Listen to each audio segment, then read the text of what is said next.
Ajaran Kristen dan beribadat di gereja sama sekali bukan dan tidak pernah diajarkan oleh Yesus. Karenanya, seluruh surat-surat Paulus yang berjumlah 14 kitab yang kemudian tergabung dalam Perjanjian Baru adalah rentetan dari kebohongannya.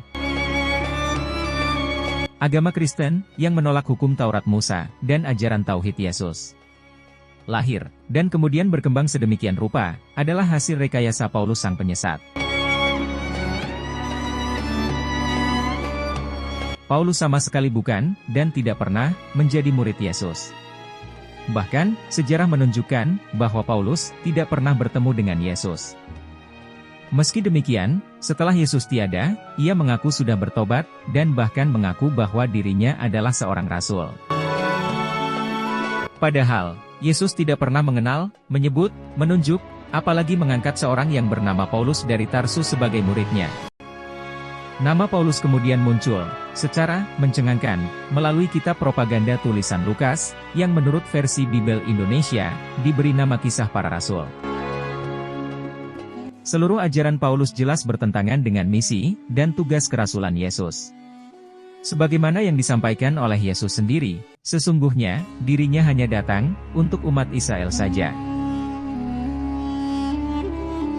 Matius 15 ayat 24. Yang berbunyi, "Aku diutus hanya kepada domba-domba yang hilang dari umat Israel." Kebohongan paling fundamental dari ajaran Paulus, di antaranya dapat kita temui dalam Bible Perjanjian Baru bab 1, Galatia berikut ini. Galatia 1:11. "Sebab, aku menegaskan kepadamu, saudara-saudaraku, bahwa Injil yang kuberitakan itu, bukanlah Injil manusia." Galatia 1:12. "Karena aku bukan menerimanya dari manusia, dan bukan manusia yang mengajarkannya kepadaku, tetapi aku menerimanya oleh pernyataan Yesus Kristus." Galatia 1:13. "Sebab kamu telah mendengar tentang hidupku dahulu dalam agama Yahudi. Tanpa batas, aku menganiaya jemaat Allah, dan berusaha membinasakannya." Galatia 1:14. "Dan di dalam agama Yahudi, aku jauh lebih maju dari banyak teman yang sebaya dengan aku, di antara bangsaku, sebagai orang yang sangat rajin, memelihara adat istiadat nenek moyangku." Galatia 1:15. "Tetapi waktu Ia, yang telah memilih aku sejak kandungan ibuku, dan memanggil aku oleh kasih karunia-Nya." Galatia 1:16. "Berkenan menyatakan anaknya di dalam aku, supaya aku memberitakan dia, di antara bangsa-bangsa bukan Yahudi, maka sesaat pun aku tidak minta pertimbangan kepada manusia." Galatia 1:17.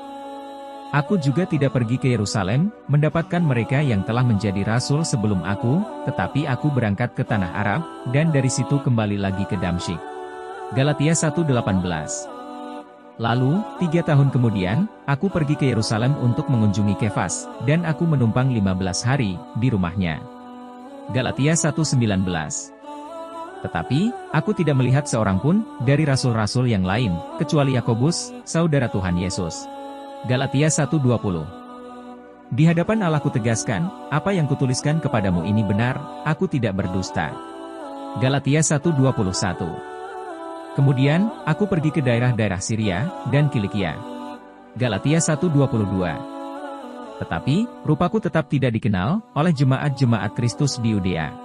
Galatia 1:23. "Mereka hanya mendengar bahwa Ia yang dahulu menganiaya mereka, sekarang memberitakan iman yang pernah hendak dibinasakannya." Galatia 1:24. "Dan mereka memuliakan Allah karena aku." Dari tulisan tangannya sendiri itu, ada 3 fakta fundamental kebohongan Paulus. Yang pertama, Paulus mengaku menerima Injil bukan dari manusia, tetapi dari Yesus. Injil yang bagaimanakah yang diterima Paulus dari Yesus? Mengapa Paulus tidak menunjukkannya kepada umat manusia? Jika Injil yang dimaksud adalah keempat Injil kanonik, bukankah keempat Injil tersebut ditulis jauh setelah Yesus tiada? Pernyataan Paulus ini jelas hanya isapan jempol semata, tanpa bukti dan mengada-ada. Yang kedua, Paulus mengaku menerima wahyu dari Yesus untuk memberitakan ajarannya kepada bangsa-bangsa non-Yahudi. Paulus dari Tarsus adalah kaki tangan penjajah Romawi dan Yunani terhadap bangsa Palestina. Ia dianggap sebagai pembohong besar oleh pengikut ajaran Yesus yang murni. Ia telah menyesatkan sebagian umat manusia. Ajaran Paulus adalah apa yang sekarang ini kita kenal sebagai ajaran Kristen. Sedangkan, sebagaimana tersurat dalam Injil-Injil kanonik, Yesus diutus oleh Allah hanya untuk umat Israel yang tersesat. Jadi, bagaimana mungkin Paulus menerima wahyu dari Yesus? Sementara, Yesus sendiri hanya seorang rasul utusan Allah. Lebih jauh lagi, kecuali hanya sedikit umat Israel tidak pernah mengakui Yesus sebagai nabi, apalagi Tuhan. Bahkan, saking tidak sukanya mereka, Yesus pun diburu, dan akhirnya, digantung di tiang salib. Dari sini, kita bisa melihat bahwa umat Israel tidak mungkin menerima Paulus. Karena ia bukan dari golongan umat Israel, melainkan seseorang dari bangsa lain. Pernyataan Paulus ini membuktikan bahwa ia sama sekali bukan, dan tidak pernah, bahkan tidak mungkin menjadi murid Yesus. Lebih jauh lagi, sebenarnya, Paulus telah mengarang sendiri kesaksiannya bahwa seolah-olah orang-orang Yudea tersebut beragama Kristen. Padahal orang-orang Yudea adalah orang-orang Israel yang beragama Yahudi yang tegas menolak kehadiran Yesus.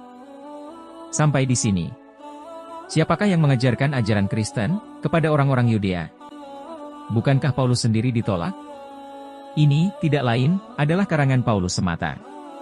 Terlalu jelas bagaimana Paulus mengarang sendiri ajarannya dengan mengaku-ngaku sebagai rasul yang diutus oleh Yesus. Seperti yang sudah saya sampaikan sebelumnya, ajaran Paulus ini sangat bertentangan dengan ajaran Yesus.